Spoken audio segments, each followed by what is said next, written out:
Hey guys, welcome back. I want to talk to you today about Prunella vulgaris. I know this is heart of the earth. You may hear people call it self-heal or heal all. If you hear any of those terms, it's all the same thing.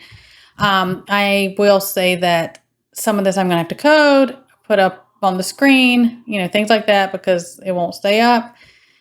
So all parts that are above the ground, it's one of those plants that if it's above the ground, everything's, edible, usable. The stems, the leaves, the flower tops, the seeds, and so forth.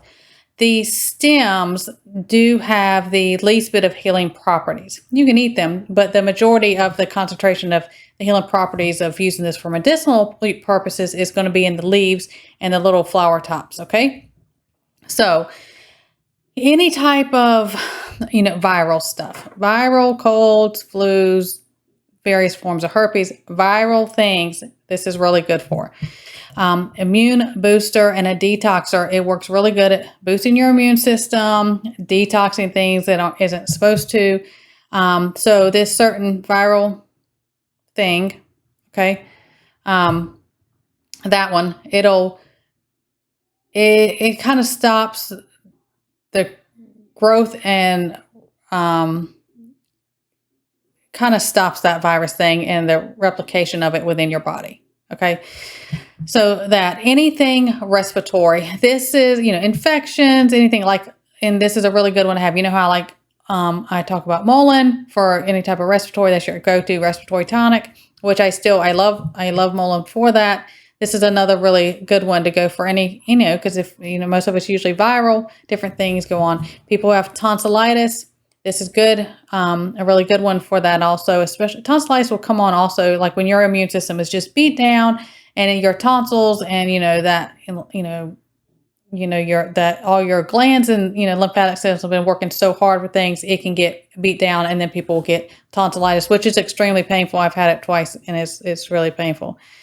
So allergies, now this isn't my go-to to fix your allergies or cure them. Like to me, that's going to be your nettle. That's going to be your stinging nettles. For that, I talk about it.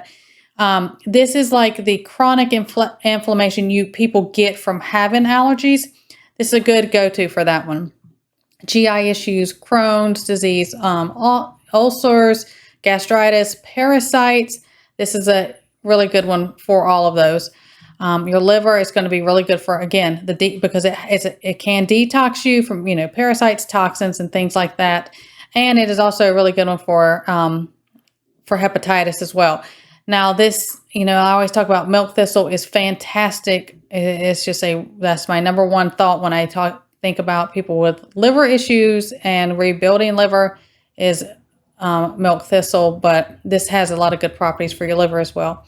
For cardiac, heart, things, taken regular, which I'm going to talk to you about taking this regular, it can strengthen the heart, which can in turn help lower blood pressure. Again, anything I give you like this, if you have issues with blood pressure, blood sugar, anything like that, you have to monitor it closer. You have to, speak with your doctor, keep them in the loop of what's going on when you introduce things like this, okay? And going on, like I was just saying, diabetes, it can help stabilize blood sugar and insulin sensitivity. Again, be safe, do things safe, monitor things closely if you introduce anything like this, especially if you're on a medication, insulin, high blood pressure medicine, anything like that, okay?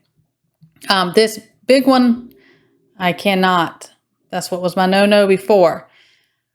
But it causes that to the cells of that to die off, and then ones that aren't the cells of it, but they make a certain growth, begins with a T, it can help, it'll shrink and slow the growth of those and help shrink those down, okay?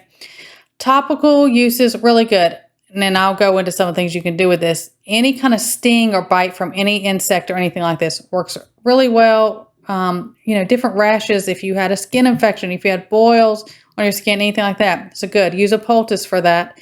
Because, it's an astringent and it'll pull things out and help heal all that. So there are, different things. And like I said, you can do this you can do a brew with a tea, you can dry it up or use fresh. You can do a cold brew with it, or you can do a hot brew. You can make, poultice, tinctures, salves, same basic recipes how I talk about making all those. If you need them, send me an email and I'll give you a basic block recipes for that. For warnings, you have to use this in low doses. This isn't something you take in a big abundance for a long time. You don't do that because it can cause, like anything, you got to be smart and, there's in moderation. There's a reason for these things, because if you just took a large abundance for a long period of time, it can cause organ damage. I mean, there's those risks. Pregnant women, they're not usually recommended to take it internally. That's what I'll say. But it's a really good plant. I will put several pictures up before or after, and get to know how to identify it. And if you come across it, you have it, I suggest harvesting. When you harvest, this is one that when you harvest, leave at least depending on the patches you see, 2 or 3 of the flowering heads, because you're going to want that to seed out. You're going to want those seeds to come out so that will, it'll keep on, growing and producing and stuff like that. But you can, harvest a good amount and then, dry it or, make your salves or whatever. And then to have on hand, of course, when it's fresh, it does best. If you're using a poultice, it does best if it's a fresh to use for a poultice. Now, as far as, if you know how to do basic, salve tinctures and different things like that, it's all about the same. So I hope that helps you guys. Everyone stay well, God bless, and I'll see you next time.